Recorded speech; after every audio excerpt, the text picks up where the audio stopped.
Nggak ada, Pak. Itu semester berapa itu yang ikut? Semester 5, Pak. Ya berarti kan teman-teman kalian kan? Tapi bukan di kelas ini ya, nggak ada di kelas ini ya? Jurusan manajemen KBN, Pak. Oh, jurusan Hubungan Negara, oke. Itu daftar sendiri apa kampus yang nunjuk?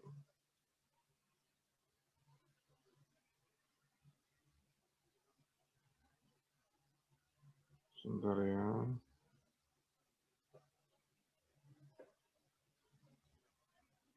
Nah, bukannya. Oh ya, saya belum share ya. Oke.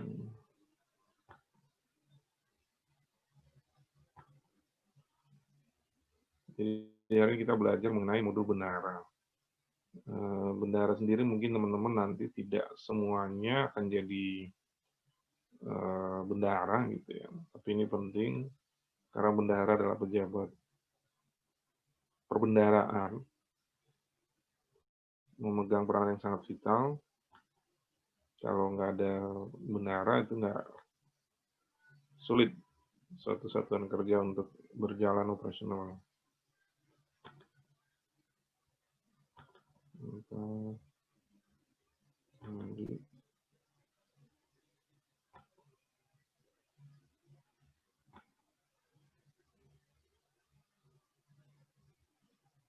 Mana materinya?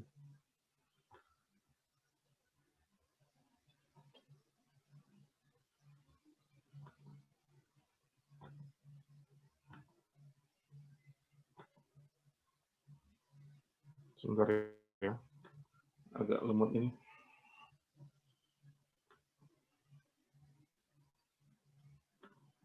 Ini lagi hujan besar.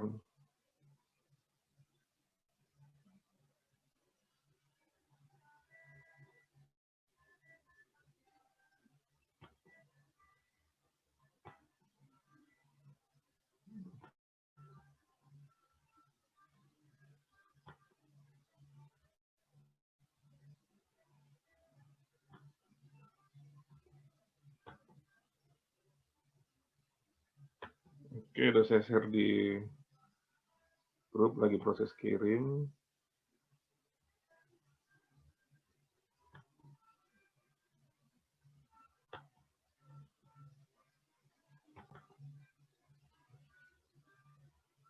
Udah kelihatan?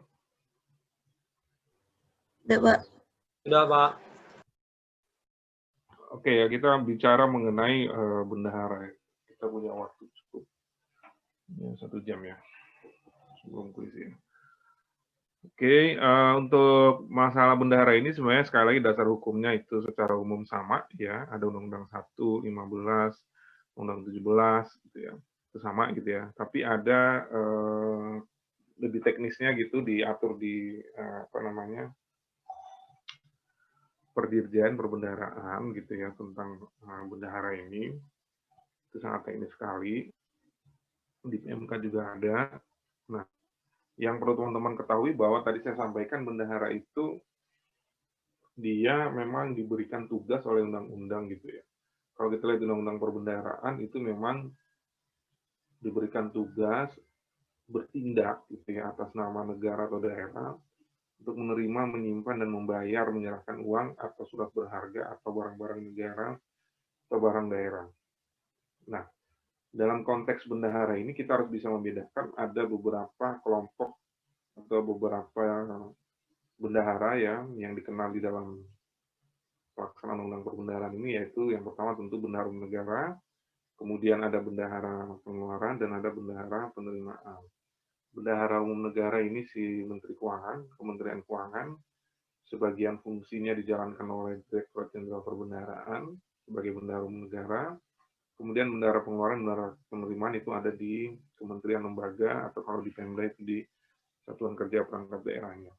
Nah, teman-teman, konsep ini sebenarnya kan sudah sangat familiar dengan anak stan bahwa Menteri Keuangan adalah bendahara umum negara. Kemudian dia bekerja menjalankan amanat undang-undang ini dibantu oleh kuasa bendahara umum negara yang diangkat oleh Menteri Keuangan. Dalam hal ini adalah Direktorat Jenderal Perbendaharaan dan perangkatnya. Untuk di daerah itu adalah kantor pelayanan pembenaran negara, gitu ya. Tugasnya ya sebagai treasurer kan ya, jelas ya, menerima, menyimpan, membayar, menyerahkan.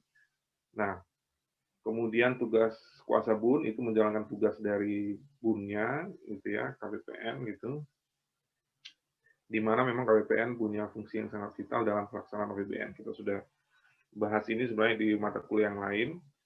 Nah, kemudian untuk di daerah juga punya bendahara umum daerah, ya di pemerintah daerah biasanya dinas DPKAD atau BPKAD gitu ya. Kemudian menteri, pimpinan lembaga, bupati, gubernur atau wali kota itu memang mengangkat bendahara pengeluaran untuk melaksanakan tugas. Nah, bendahara pengeluaran ini seharusnya memang dia jabatan fungsional gitu ya. Dia tidak boleh dirangkap oleh kuasa pengguna anggaran ataupun kuasa bendahara negara untuk jabatan bendahara penerimaan maupun bendahara pengeluaran. Ya. Nah, ada satu hal yang sangat tanda kutip serius bendahara melaksanakan tugas adalah karena ketika dia melakukan sesuatu yang merugikan keuangan negara atau keuangan daerah, maka dia bisa dituntut secara pribadi. Artinya dia bertanggung jawab secara pribadi terhadap pengelolaan keuangan maupun barang yang menjadi tanggung jawabnya bendahara. Ini bendahara penerimaan, bendahara pengeluaran. Kalau di bendahara pengeluaran itu dia ada bendahara pengeluaran pembantu, artinya misalnya ketika satuan kerjanya besar, contohnya misalnya universitas itu ada yang BLU, ada yang sudah badan hukum. Kalau yang masih BLU dia itu berupa satuan kerja kan ya, kalau masih BLU. Nah itu biasanya dia setiap fakultas itu dia punya bendahara pengeluaran pembantu gitu ya. Kalau bendahara penerimaan biasanya satu gitu ya, tapi memang bisa saja dijalankan oleh dibantu oleh beberapa petugas. Misalnya tadi contohnya kalau untuk seperti di universitas, tapi rata-rata di universitas untuk bendahara penerimaannya sudah satu. Kemudian di sini ada bendahara umum negara, teman-teman. Sebenarnya yang dalam konteks ini adalah melakukan pembayaran atas tagihan gitu ya, sebagai pengeluaran anggaran atau belanja ataupun pembiayaan itu dilaksanakan oleh kuasa BUN. Kemudian kalau bendahara penerimaan itu dia untuk menyimpan ya, namun harus sesegera mungkin disetorkan ke kas negara, kemudian menata usahakan transaksi uang pendapatan negara di lingkungan kementerian lembaga. Oke. Nah, kalau kita lihat yang paling banyak tugasnya, ya kalau di satuan kerja itu memang biasanya bendahara pengeluaran ya. Bendahara pengeluaran itu tugasnya banyak, makanya kemudian dia adalah pejabat fungsional, boleh diberikan tunjangan tambahan sebagai bendahara. Nah, itu memang beberapa tugas teman-teman bisa lihat di sini gitu ya. Ini diatur di PP 45. Yang teman-teman lihat di sini ada banyak sekali ya. Tapi memang dalam konteks sistem informasi, semua tugas-tugas ini kemudian berusaha untuk dimudahkan pelaksanaan tugasnya dengan sistem informasi. Ya, dengan sistem informasi di modul bendahara ini. Nah, di sini teman-teman bisa lihat bahwa dia menerima, menyimpan, kemudian termasuk melakukan pengujian tagihan yang akan dibayar melalui uang persediaan. Dan nanti kalau teman-teman bekerja di kantor, misalnya ketika mau melakukan perjalanan dinas, kalau pakai uang persediaan, maka bendahara lah nanti yang menyerahkan uang lamsam itu ke teman-teman yang akan melakukan perjalanan dinas. Kemudian kalau misalnya ada kegiatan yang mengakibatkan pembayaran melalui mekanisme UP, itu bendahara juga yang melakukan pengujian tagihannya. Kemudian dia juga memotong, ya memotong apa? Memotong pajak misalkan ya dari pembayaran yang dilakukan oleh bendahara umum negara itu kemudian dihitung potongannya oleh bendahara pengeluaran gitu ya. Jadi di setiap SPM itu ada namanya potongan pajak gitu ya. Jadi yang diterima oleh pihak ketiga itu sudah dipotong pajak. Nah itu yang menghitung, memotong gitu ya ataupun memungut itu oleh bendahara. Nah kemudian kalau misalnya terima honor misalnya ya, suatu honor kegiatan, maka itu dipotong, ada tarifnya golongan 3, misalnya 5%, golongan 4 itu 15%. Itu ada penjelasannya. Nah ini dia juga mengelola uang bendahara pengeluaran itu atau uang persediaan, kemudian dia juga melakukan ya jelas pencatatan dan akan mempertanggungjawabkan dalam bentuk laporan pertanggungjawaban bendahara. Ya, laporan pertanggungjawaban bendahara ini ke siapa? Ya ke atasan langsungnya, ke BPK maupun ke kuasa bendahara umum negara. Ya, nah jadi bendahara tuh ya dia boleh dibilang sangat vital ya di tugas sehari-hari untuk operasional satuan kerja. Kemudian ada jadi ada yang berasal dari uang persediaan, ada yang kemudian LS gitu ya. LS itu berarti uangnya langsung dibayarkan ke pihak ketiga gitu ya, tidak melalui mekanisme UP, artinya dia langsung membebani belanja, tidak melalui mekanisme uang persediaan. Kalau uang persediaan itu berarti dia belum membebani belanja. Dia akan menjadi belanja ketika uang persediaan itu dipertanggungjawabkan. Misalnya buat bendahara pengeluaran dapat uang persediaan 200 juta. Nah, waktu keluar uang dari kas negara ke bendahara sebagai uang persediaan 200 juta itu belum dicatat sebagai belanja. Dicatat sebagai belanja ketika 200 juta tadi sudah terpakai 150 juta, kemudian bendahara mempertanggungjawabkan ke KPPN namanya ganti UP ya, GUP, itu di situ nanti disebut bahwa yang 200 kemarin saya udah pakai 150 juta, ini bukti-buktinya. Nah, maka ketika itu diterima oleh KPPN baru dia dicatat sebagai belanja. Jadi itu bendahara yang bertanggung jawab untuk mengadministrasikan, mempertanggungjawabkan penggunaan dari uang persediaan. Makanya kemudian bendahara ini sangat hati-hati. Ada satu prinsip misalnya harus catat dulu baru dikasih uang. Jadi kalau misalnya bendahara mau ngasih uang muka ke petugas yang akan melakukan perjalanan dinas, ya dicatat dulu, catat tanda terimanya dulu baru kasih uangnya, jangan kebalik. Beberapa kejadian bendahara pengeluaran di kementerian lembaga, beberapa kementerian lembaga yang kemudian terledor akhirnya harus berurusan dengan urusan hukum dan kemudian mengganti kerugian negara tadi. Ya, jadi harus hati-hati. Oke, nah ini kita ngomong sekarang modul bendahara. Nah, modul bendahara ini dia bagian dari modul pelaksanaan anggaran tentunya, di mana dia menitik beratkan pada proses penatausahaan, penerimaan, dan pengeluaran negara di bendaharanya. Itu udah jelas ya. Jadi kalau kita lihat di sini teman-teman, bahwa modul bendahara ini memang sangat-sangat membantu ya, sangat membantu si bendahara tentunya. Ya, sangat membantu bendahara.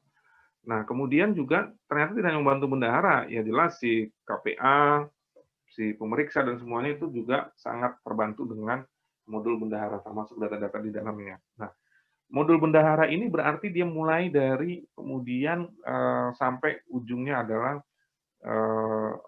outputnya adalah LPJ bendahara. Nah ya, nah jadi termasuk bendahara penerimaan itu nanti akan di dalam situ menata usahakan untuk yang uang persediaan, kemudian yang LS bendahara, kemudian potongan atau pungutan pajaknya, kemudian surat bukti setoran atas pungutan yang sudah dilakukan oleh bendahara maupun transaksi-transaksi lain yang dikelola oleh bendahara. Contoh yang dikelola oleh bendahara transaksi lain adalah misalnya ketika satuan kerja itu menerima hibah langsung berupa uang. Maka itu kemudian biasanya bendahara pengeluaran juga diserahkan tanggung jawab untuk mengurus ketika ada uang yang berasal dari hibah langsung berupa uang, tentunya setelah mendapat pengesahan dari bendahara umum negara. Nah, teman-teman di sini bahwa teman-teman bisa lihat gitu ya, hubungan antara modul bendahara gitu ya dengan modul-modul yang lain gitu ya. Berarti ada modul komitmen, ada modul pembayaran, ada modul anggaran itu sendiri, kemudian ada modul terkait dengan aset tetap dan persediaan atau barang milik negara, kemudian ada modul general ledger dan pelaporan gitu ya, kemudian dan modul piutangnya. Nah, di sini bahwa kalau teman-teman lihat di sini, jurnal-jurnal yang dilakukan di dalam modul bendahara itu kemudian nanti akan muncul juga di modul GL gitu ya, sehingga nanti ujungnya akan juga terkait dengan laporan keuangan. Nah, kalau teman-teman lihat laporan keuangan, itu ada satu akun namanya kas di bendahara pengeluaran. Nah, kas di bendahara pengeluaran ini jumlahnya harusnya sama dengan yang ada di modul GL atau di laporan keuangan nanti, itu harus sama dengan yang ada di modul bendahara atau laporan pertanggungjawaban bendahara. Jadi kalau LPJ bendahara bilang, saya uang persediaannya masih ada 50 juta, ya berarti di laporan keuangan kalau memang masih ada 50 juta yang belum dipertanggungjawabkan, di neracanya bunyinya 50 juta, maka di LPJ bendahara juga bunyinya harus 50 juta. Nggak boleh berbeda ya. Ketika itu berbeda itu menjadi masalah. Ya. Nah, kemudian bendahara ini juga dia harus juga tahu mengenai modul komitmen di mana Modul komitmen itu kemarin kita ada satu fungsi dari modul komitmen adalah budget control kan ya. Itu jangan sampai kemudian bendahara melakukan pembayaran atas sesuatu yang sebenarnya pagunya sudah tidak ada. Ya, itu sangat berbahaya sekali. Nah, kalau untuk bendahara penerimaan di modul untuk bendahara penerimaan ya submodul berarti ya, itu menata usahakan penerimaan pada satuan kerja yang memiliki pendapatan khusus yang dikelola bendahara penerimaan. Jadi biasanya bendahara penerimaan itu memang tidak untuk semua satuan kerja. Jadi bendahara penerimaan itu biasanya untuk satuan kerja yang memang dia punya penerimaan khusus. Misalnya gitu ya, contoh misalnya kantor imigrasi, dia punya PNBP fungsional imigrasi, maka kemudian mungkin saja dia punya bendahara penerimaan. Kemudian kalau misalnya ada di rumah sakit gitu ya, atau di satker-satker yang punya ini mungkin saja dia punya bendahara penerimaan. Tapi kalau satker yang sifatnya umum, rasanya kalau untuk PNBP umum dia tidak perlu memiliki bendahara penerimaan, dia cukup bendahara pengeluaran saja. Nah, makanya kemudian di sini ada lingkupnya adalah pengelolaan PNBP fungsional. PNBP fungsional itu maksudnya apa? PNBP yang memang spesifik ada di KL tadi. Misalnya tadi kok misalnya apa namanya PNBP di lingkungan Badan Pertanahan Nasional mengenai sertifikat tanah. Nah, itu mungkin saja. PNBP di lingkungan Ditjen Imigrasi Kementerian Hukum dan HAM. Dia punya PNBP fungsional misalnya pendapatan dari pembuatan paspor misalnya gitu ya. Itu jadi dia mungkin saja punya bendahara penerimaan. Kemudian ada pengelolaan dana pihak ketiga atau dana titipan, ini bisa saja gitu ya. Misalnya contohnya adalah dana titipan itu misalnya ketika ada di apa namanya di kantor pemerintah misalnya di rumah sakit gitu misalnya itu ada uang kayak uang jaminan gitu ya, atau mungkin di kantor pengadilan gitu ya ada kayak uang jaminan gitu, itu kemudian itu namanya uang titipan sebenarnya, jadi bukan sepenuhnya menjadi hak negara, itu dia dikelola oleh bendahara penerimaan, pengelolaan dana pihak ketiga berupa dana titipan ya, termasuk kalau ada pajaknya. Nah, ini kemudian sama kayak bendahara pengeluaran, dia juga menyusun LPJ bendahara penerimaan. Ya. Oke. Nah, kemudian integrasi dan modul lainnya sebenarnya tadi sudah tergambar di sana bahwa modul pembayaran, kemudian ada modul administrasi termasuk dalam modul piutang gitu ya, modul GL pelaporan, kemudian ada modul anggarannya. Ini ada misalnya untuk modul pembayaran berarti kan terkait dengan realisasi belanja maupun realisasi penerimaan di potongan SPM dan sebagainya. Kemudian modul anggaran ini terkait dengan estimasi pendapatan kalau untuk bendahara penerimaan, bendahara pengeluaran berarti terkait dengan pagu belanjanya, kemudian terkait dengan GL-nya berarti ketika ada pendapatan, ada jurnal yang bisa di-tracing masuk ke dalam modul bendahara penerimaan maupun modul general ledger untuk pelaporan. Oke. Nah, ini beberapa contoh prosedur misalnya untuk bendahara penerimaan menata usahakan PNBP fungsional. PNBP fungsional yang ada di KL sehubungan dengan tugas atau fungsi dari si KL tersebut. Jadi misalnya dia membuat surat bukti setoran, mencatat setoran, kemudian upload data setorannya itu ke aplikasi Simponi gitu ya. Kemudian dia juga melakukan monitoring penerimaan. Nah, ini contohnya misalnya setoran PNBP gitu ya, setoran PNBP atas penyewaan aula gedung kantor. Maka ketika dia disetor PNBP, kemudian dia akan masuk gitu ya ke dalam aplikasi Simponi gitu, nyetor, maka di modul bendahara penerimaannya, submodul bendahara penerimaannya itu juga akan mencatat gitu ya uang mencatat penerimaan tersebut, sekaligus muncul di GL pelaporan, jadi ada jurnal kasnya gitu ya, maksudnya jurnal basis kasnya untuk mencatat realisasi penerimaan. Oke, kalau kemudian untuk dana pihak ketiga ini misalnya ketika tadi contoh misalnya ada pihak ketiga yang terkait dengan mekanisme tadi uang titipan gitu ya, maka kemudian ketika uang titipan itu masuk, dia akan mencatat di dalam submodul penerimaan ini ada namanya berarti kas lainnya ya, kas lainnya. Nah, kemudian biasanya pasangannya adalah utang gitu ya, itu akan muncul juga di GL laporannya, akan muncul di neraca. Kemudian ketika uang itu sudah misalnya sudah menjadi haknya pemerintah, dia akan disetor sebagai PNBP, maka dia akan mencatat itu sebagai PNBP, sekaligus utangnya juga berkurang gitu ya. Jadi ini dilakukan di modul penerimaan, bendahara penerimaan. Nah, ini untuk prosedur ini teman-teman bisa baca, gitu ya, bisa baca sendiri sebenarnya. Saya next aja. Yang penting adalah bahwa aliran uang masuk keluar di dalam suatu satuan kerja, kalau terkait dengan penerimaan itu pasti lewat bendahara penerimaan, kalau terkait dengan pengeluaran dia lewat bendahara pengeluaran. Kalau terkait dengan penerimaan berarti dia akan menjadi hak negara. Ya. Kalau terkait dengan pengeluaran berarti dia akan membebani belanja negara. Ya. Nah, itu kata kuncinya di situ sebenarnya. Nah, jadi kemudian nanti modul bendahara ini output-nya kan adalah LPJ bendahara. Kalau bendahara penerimaan ya LPJ bendahara penerimaan. LPJ untuk bendahara pengeluaran ya bentuk LPJ bendahara pengeluaran bendahara pengeluarannya itu juga melalui modul bendahara ini. Jadi LPJ ini sebenarnya sub ledger account gitu ya. Jadi nanti muncul di laporan keuangan itu cuma ada 2 akun. 3 lah maksimal ya.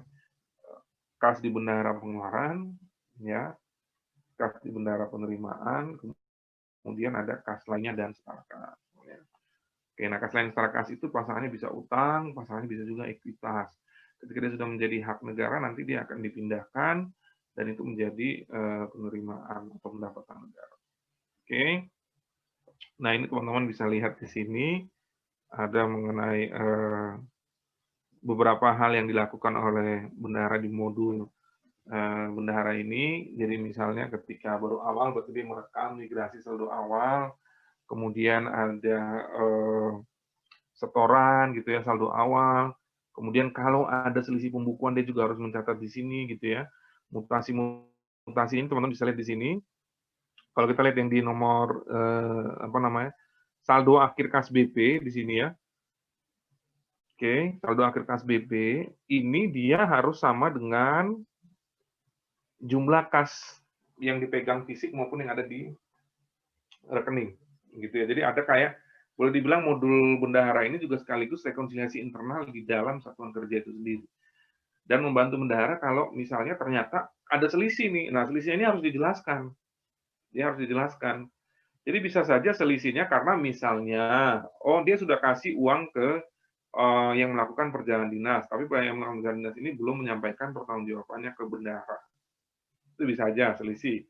Makanya harus ada penjelasannya. Nah, yang bahaya adalah ketika misalnya di akhir periode, itu dia nggak ketemu angkanya. Ya, nggak ketemu angkanya dengan yang jumlah kas dipegang oleh bendahara secara fisik maupun yang ada di rekening banknya. Nah, berarti ada selisih yang tidak terjelaskan. Nah, ini terjadi dulu pernah di satu kementerian yang menyelenggarakan pemilu, kementerian lembaga. Nah, itu kemudian mungkin karena situasinya hektik dan sebagainya, bendahara kurang aware, ada kwitansi-kwitansi yang tidak bisa dipertanggungjawabkan. Jadi uangnya udah keluar, uang presidennya udah dipakai, tapi kemudian waktu dipertanggungjawabkan kwitansi dan segala macamnya jumlahnya kurang. Akhirnya ada selisih yang secara diakumulasi itu selisihnya cukup banyak. Ya. Nah, maka kemudian itu harusnya muncul di modul ini itu akan menunjukkan selisih. Ya. Nah, ketika dia selisih itu harus dijelaskan. Ya. Nah, kemudian nanti ini juga akan terrekonsiliasi dengan yang di KPPN. Jadi kalau kas di bendahara pengeluarannya bilangnya masih 100 juta, maka di KPPN juga masih mencatat bahwa ada uang muka dari saya berupa kas di bendahara pengeluaran nilainya 100 juta ke KL yang belum dipertanggungjawabkan. Ya. Nah, makanya kemudian kami ketika menyusun laporan keuangan itu ada rekonsiliasi bendahara pengeluaran, kas di bendahara pengeluaran dengan catatan di kuasa bendahara umum negara. Nah, ketika ada selisih, maka kemudian satkernya dikonfirmasi. Kok kamu nyatetnya cuma 1.000, kamu nyatetnya cuma 100 juta, padahal kamu tuh seharusnya kas di bendahara pengeluaran masih 120.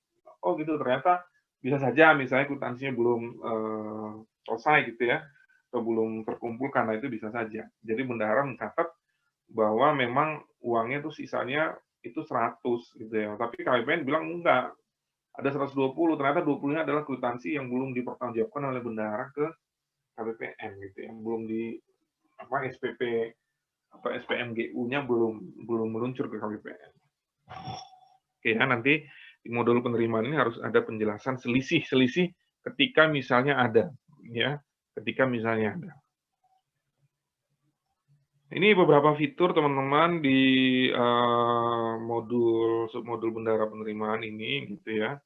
Ada misalnya teman-teman lihat untuk transaksi, untuk mencatat uang masuk gitu ya, berarti ada surat surat setorannya kalau nantinya. Kemudian ada setoran PNBP ya, berarti dia input manual kecuali yang udah dari Simfoni gitu ya. Kemudian untuk approval transaksi pemindahan kas, migrasi saldo awal misalnya kalau ada menu cetak laporan juga, cetak LPD-nya, kemudian nanti mengirimnya LPD-nya ke KPPN maupun ke BPK sama KPPN ya. Kemudian ada monitoring, nah ini upload, termasuk upload juga itu ada di sini. Nah, ketika nanti ada kita bikin namanya tutup buku untuk bulanan ya. Tutup buku untuk bulanan itu opsional, tapi kalau untuk tahunan dia pasti akan terbentuk karena itu untuk di modul GL-nya jadi nanti berpengaruh juga. Kemudian kita masuk ke modul bendahara pengeluaran. Sampai sini ada pertanyaan nggak terkait dengan modul bendahara penerimaan? Nggak ada. Kalau nggak ada kita lanjut ke bendahara pengeluaran ya. Jadi dia menitik beratkan pada ya penerimaan dan pengeluaran. Penerimaan di sini maksudnya apa? Karena bendahara pengeluaran itu kemudian dia boleh menerima uang muka kan dari KPPN kas di bendahara pengeluaran. Jadi seolah-olah kayak ada penerimaan di bendahara pengeluaran, tapi jangan dianggap itu adalah pendapatan ya. Nah, artinya ada kas masuk terkait dengan rekeningnya bendahara pengeluaran baik itu untuk UP maupun untuk misalnya kalau bendahara pengeluaran diberikan tugas terkait dengan pengelolaan dana hibah langsung maupun dana titipan. Ya.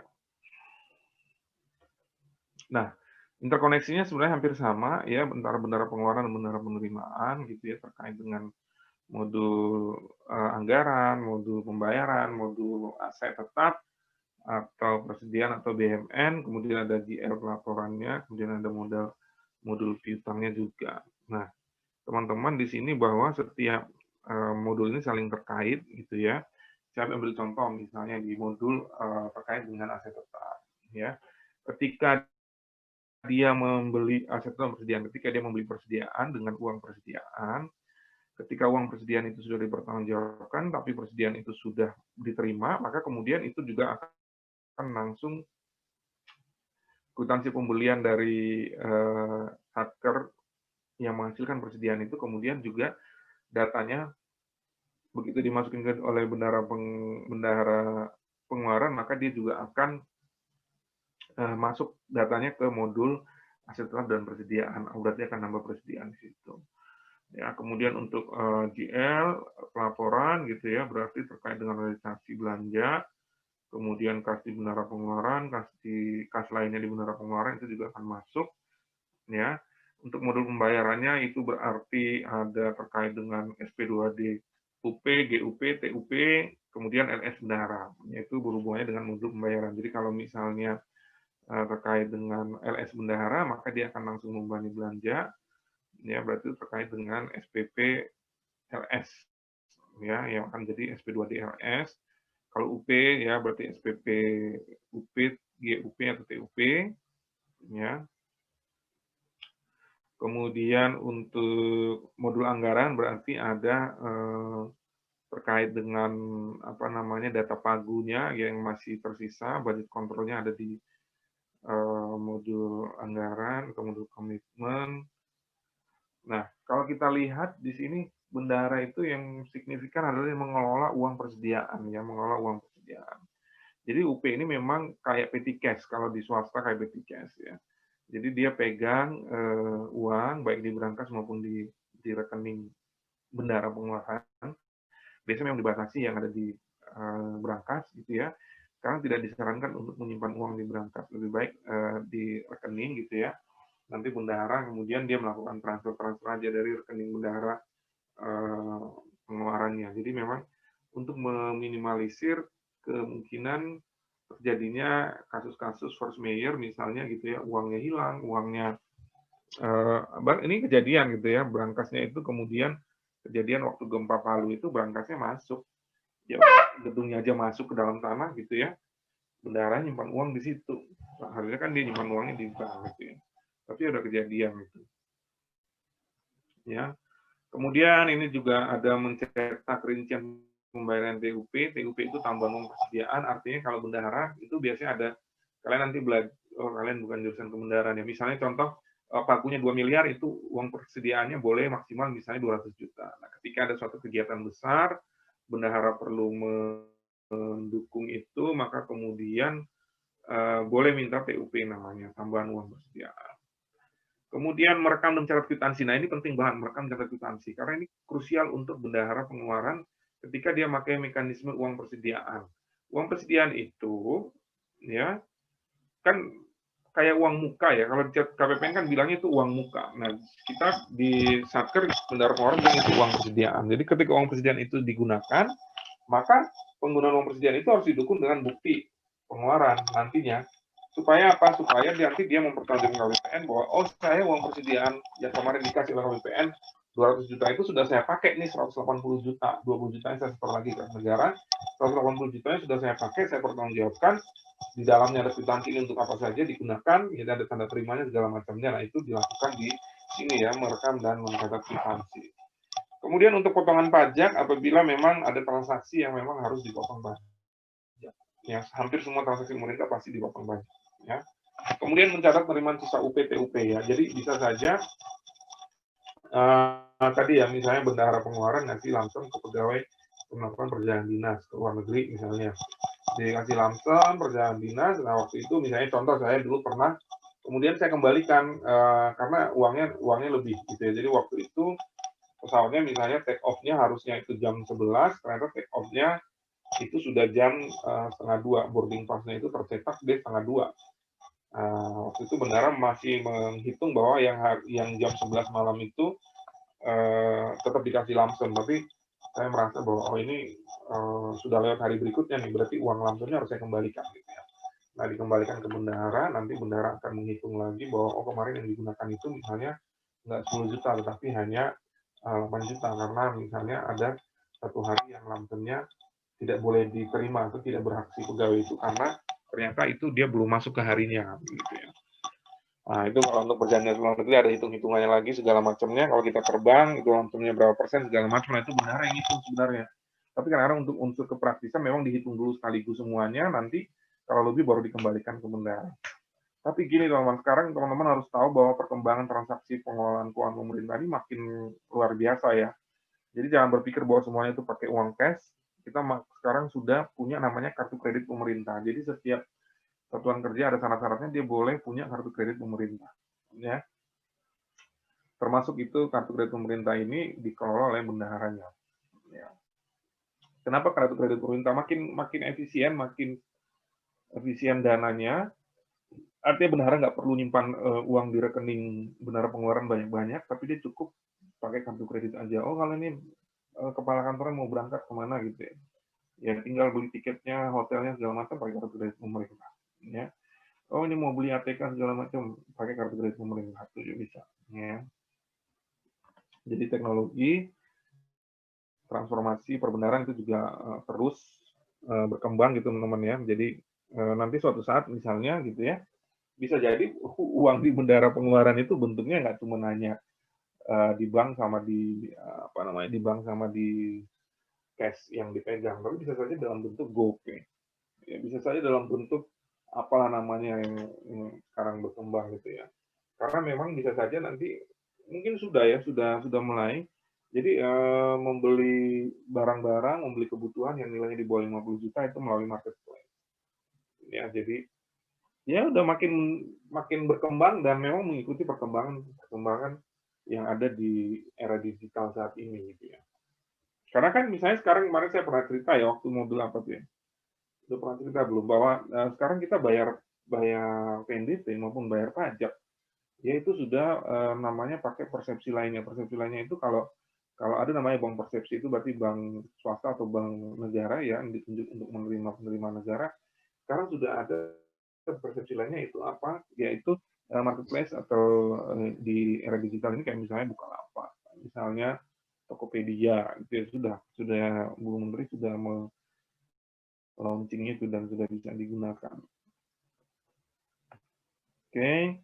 Nah, ini prosedur untuk UP maupun TUP.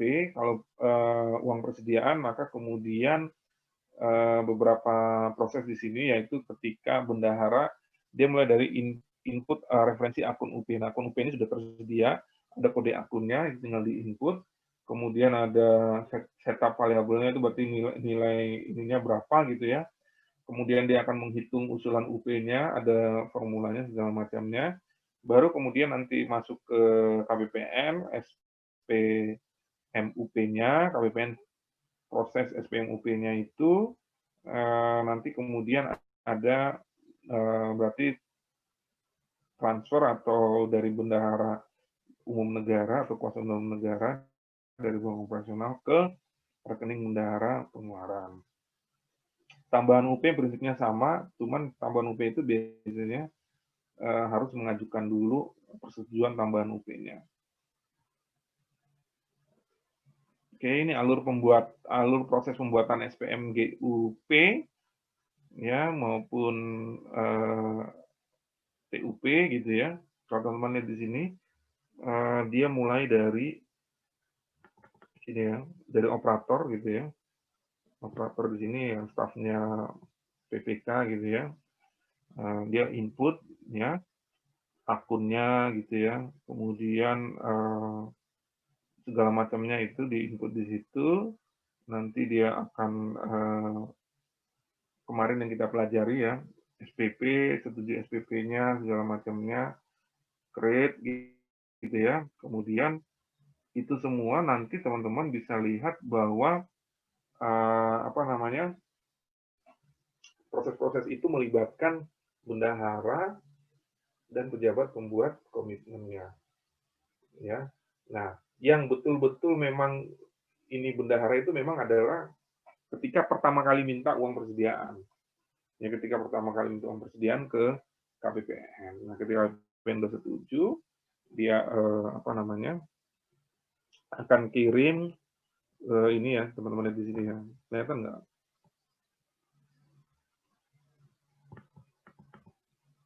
Kelihatan nggak ya? Kelihatan, Pak. Lihat, Pak. Nah, ketika dia sudah proses uang persediaan itu masuk, maka kemudian yang proses berikutnya adalah ketika dia mempertanggungjawabkan uang persediaan. Ya. Nah, ketika dia mempertanggungjawabkan uang persediaan itu namanya SPM ganti uang persediaan, ya. SPM GUP. Ya. Nah, itu memang kemudian itulah yang menjadi dasar bahwa KBPN, oh kemarin yang saya kasih 200 itu sudah digunakan 150. Nah, ini dia minta untuk uang persediaannya dipulihkan lagi karena dia sudah terpakai 150. Nah, itu kemudian KBPN menerbitkan SP2D lagi sebagai membebani belanja negara dan kemudian baru bisa si bendahara itu mengajukan lagi untuk mengisi lagi uang persediaannya.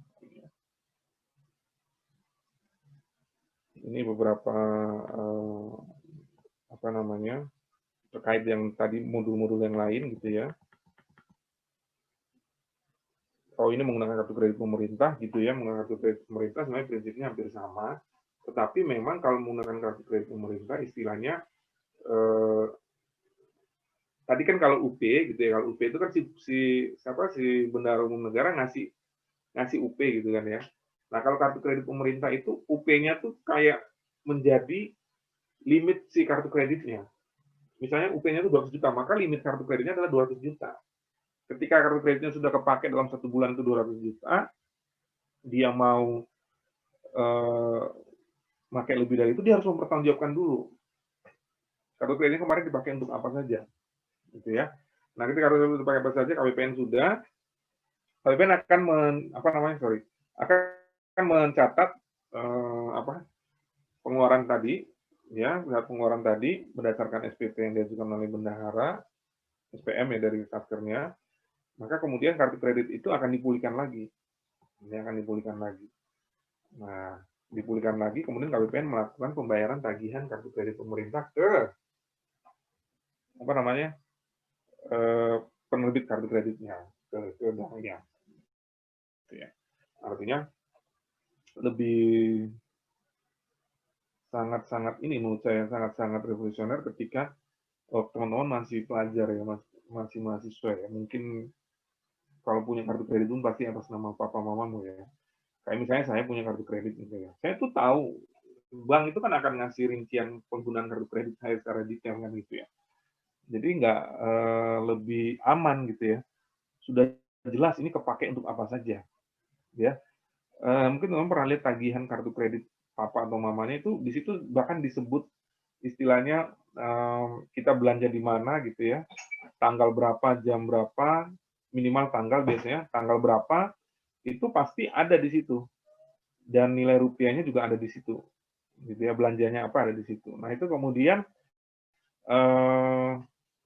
sangat membantu bendahara untuk mengetahui bahwa oh kartu kredit saya itu digunakan untuk apa saja gitu ya. Kemarin apa saja. Jadi catatannya pun menjadi lebih akurat dan lebih detail. Gitu ya. Nanti pada saat pemeriksaan LPG juga ketika ada apa-apa dia bisa ngecek kan oh, kemarin itu untuk apa. Jadi nggak ada cerita lagi hilang kwitansi dan segala macamnya itu. Ya.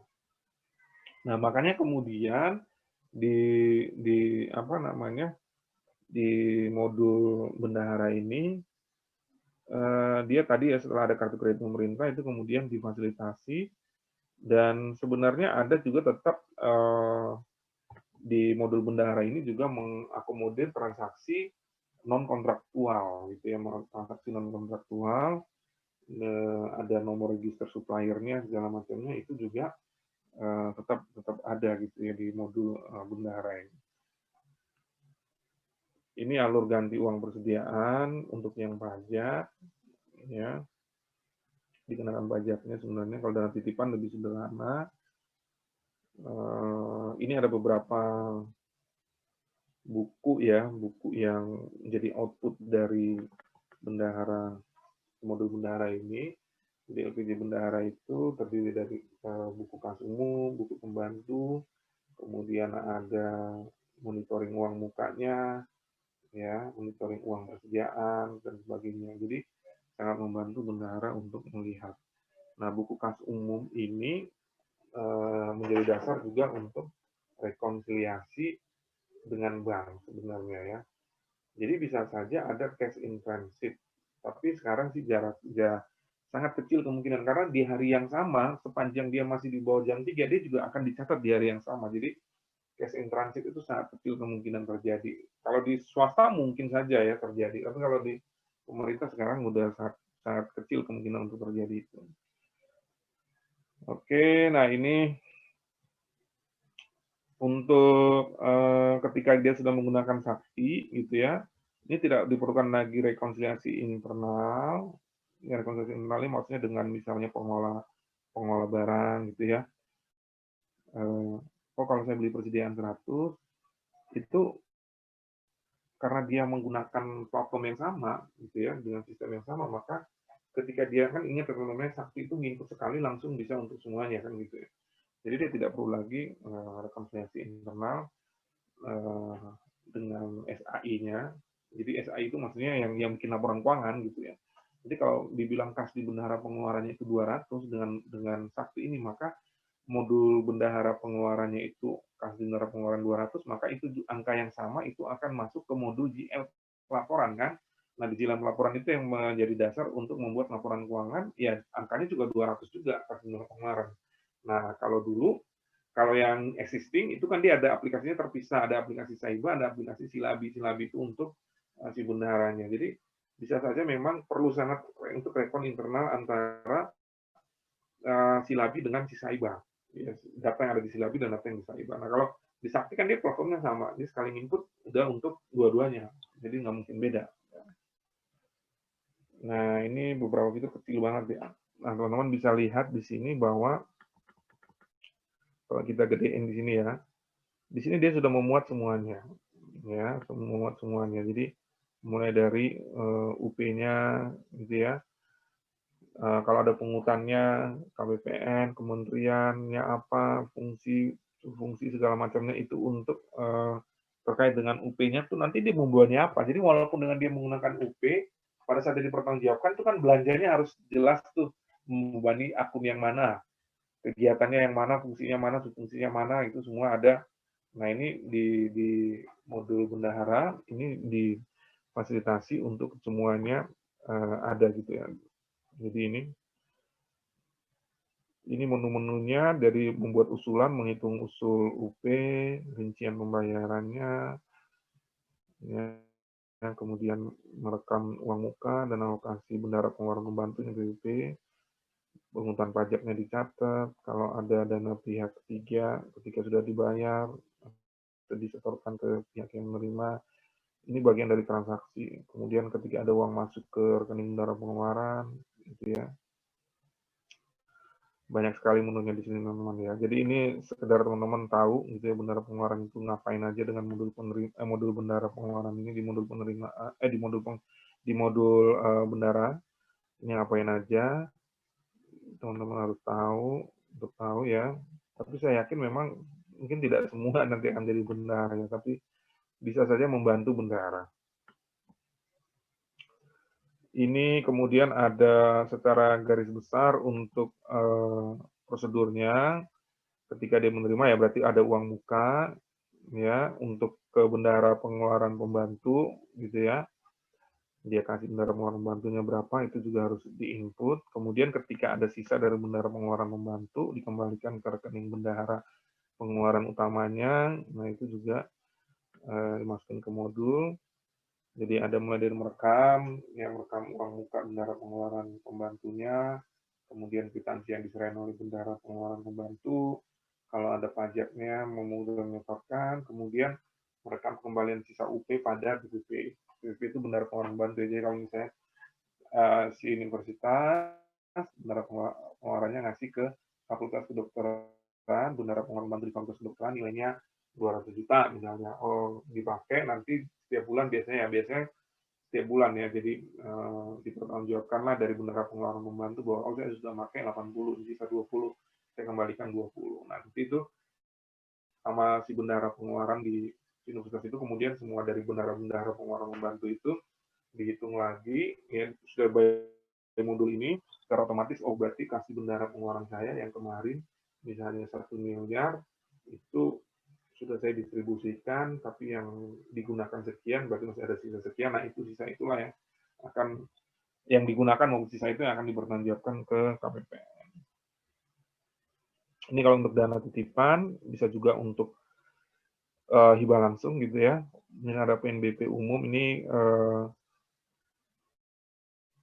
Jadi tadi waktu modul bendahara penerimaan, modul penerimaan itu kan namanya PNBP-nya fungsional. Nah, kalau ini PNBP-nya sifatnya umum. Jadi bendahara pengeluaran itu juga, jadi misalnya gini, ini Satker, dia tidak mengelola PNBP fungsional, tapi bukan berarti dia tidak bisa menerima PNBP. Bisa saja misalnya tadi PNBP umum itu misalnya sewa gedung. Gitu ya.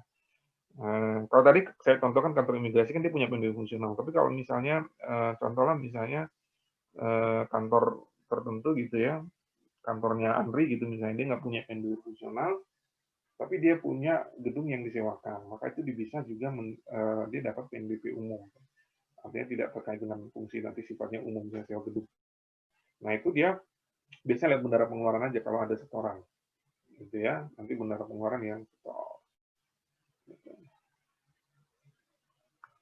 Nah kalau yang PNBP fungsional itu harusnya pakai bendahara penerimaan. Biasanya harusnya ada bendahara penerimaan. Jadi dia mencatat membuat surat bukti setor PNBP fungsional, kemudian mencatat dan monitoring penerimaannya. Oke, nah ini LPJ bendahara itu ada buku kasum tadi sudah ya. Oke, ini ada transaksi UPT UPD BPP ya. Jadi kalau teman-teman lihat di sini dia juga membuat LPJ bendahara pengeluaran pembantu yang akan menjadi bahan untuk diverifikasi oleh bendahara pengeluarannya. Ya. Oke, nah ini kalau pembayaran LS oleh bendahara pengeluaran membantu itu bisa, ya. Jadi melalui bendahara pengeluaran akan approval, kemudian dia akan apa namanya membayar ke LS bendahara langsung ke pihak ketiga.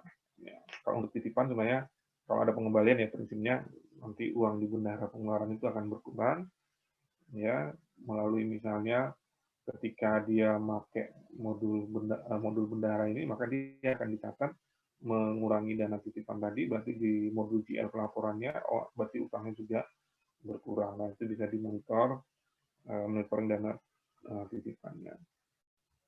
Ini kalau ada pengembalian belanja tadi saya contohkan misalnya ketika misalnya ada LS bendahara, ya LS bendahara misalnya ke pegawai yang melakukan suatu kegiatan, dibayar honornya LS bendahara, pakai LS bendahara, tapi kemudian pegawai bilang, Pak Bendahara saya kemarin kegiatannya cuma 4 jam nih, kok dibayarnya 6 jam gitu misalnya.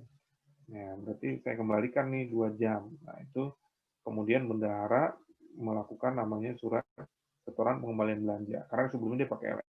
Beda kalau misalnya dipakai uang persediaan. Oke, ini beberapa resiko ya selalu ada. Ini sebenarnya nggak perlu saya jelasin lagi ya teman-teman karena ini sama persis dengan yang kemarin. Tapi ini ada yang tadi nih ya mengenai kebakaran, kebanjiran, kecurian dan sebagainya.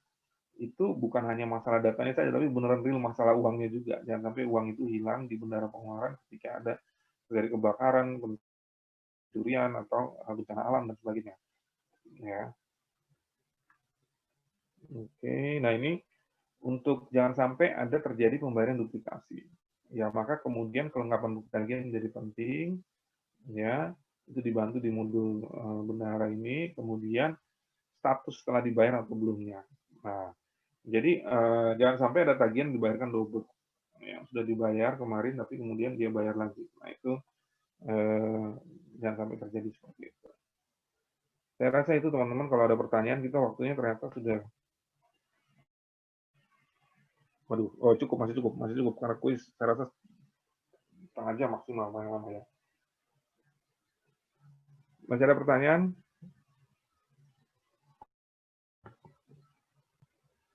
Ada pertanyaan nggak? Kalau nggak ada pertanyaan kita ke kuis, gitu ya. Gimana? Tidak ada? Kalau tidak ada, kita ke kuis, teman-teman ya. Kita ke kuis. Caranya bagaimana kuis di era digital ini, alias era kuliah jarak jauh? Saya percaya dengan teman-teman semua. Jadi silakan nanti ambil kertas secukupnya, ditulis nama dan nomor absennya. Oke. Nama dan nomor absennya ditulis. Nanti setelah selesai mengerjakan, difoto atau di-scan atau apapun caranya. Tapi saya minta mungkin lebih mudah difoto. Ya, biar lebih cepat. Atau sekarang ada aplikasi apa? Cam Scanner. Ya, itu juga boleh. Caranya seperti itu. Nanti pada saat jam berakhir kuliah, difoto, dikumpulkan ke ketua kelas, nanti ketua kelas email ke saya atau share link-nya ke saya. Ya, oke. Tapi ada yang berbeda nih, kalau dosen lain mungkin seperti itu. Kalau saya, setelah kamu mengerjakan soal kuis yang saya berikan, maka kemudian kalian kan ber-29 ya. Ya, ber-29 berarti nanti setelah selesai mengerjakan, ya, misalnya Habib nih setelah selesai mengerjakan, ya, Habib akan foto atau cam scan tadi kirim ke ketua kelas. Oke, tapi jangan hanya kirim ke ketua kelas, tapi kirim juga ke temannya. Absen berikutnya. Jadi misalnya siapa? Tadi Habib absen berapa ya? Kalau namamu nggak ada absennya.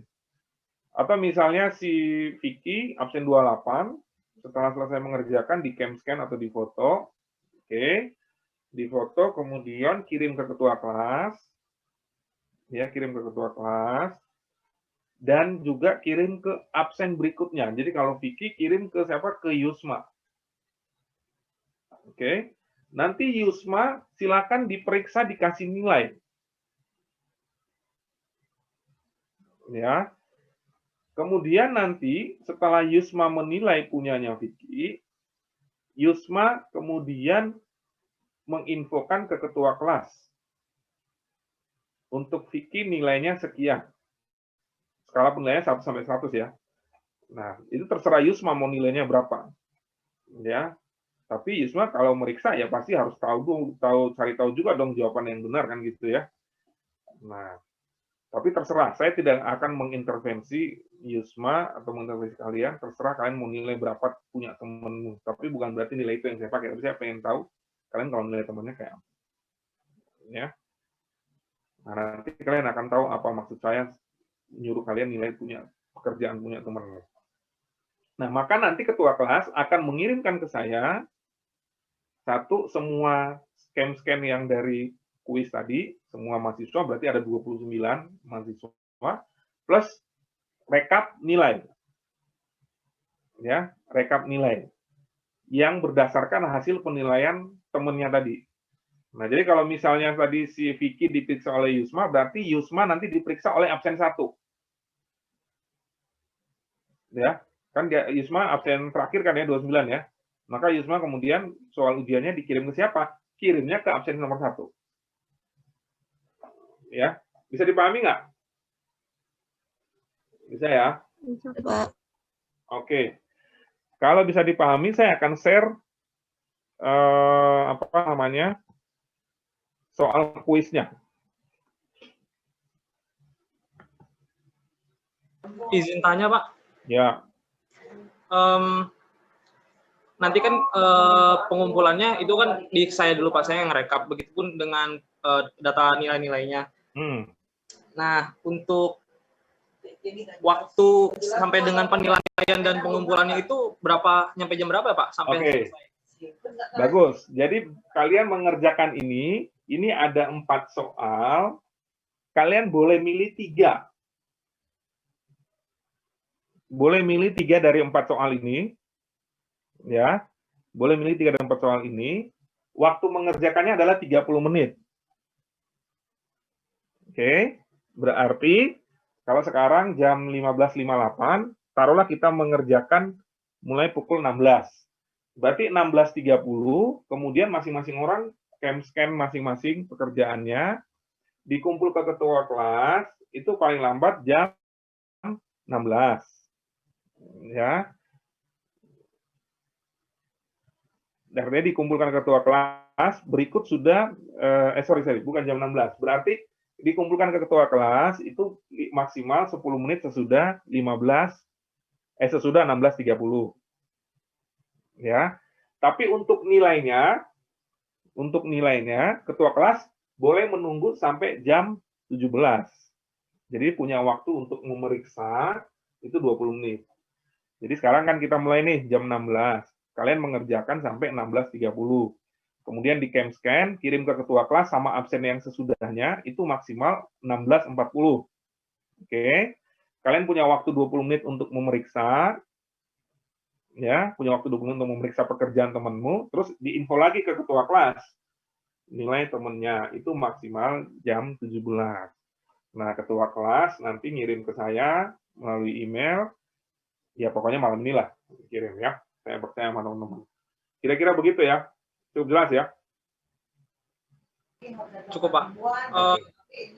Lalu Pak, untuk pengumpulannya saya bikin Google Drive, di situ nanti filenya semua saya upload di situ, nanti linknya saya share ke Pak. Boleh gitu Pak? Ya, boleh. Termasuk nilainya ya. Nilainya udah dijadiin satu aja nilainya. Siap. Ya. Terima kasih Pak. Gitu ya. Nah, silakan dicatat nih soalnya. Jadi nggak perlu dikerjain 4-4-nya, tapi cukup milih 3 dari 4 ini. Waktunya 30 menit. Silakan mulai dari sekarang untuk mengerjakan. Cukup jelas ya? Nah, saya Kalau sudah jelas, mencatat soalnya boleh leave dari Zoom.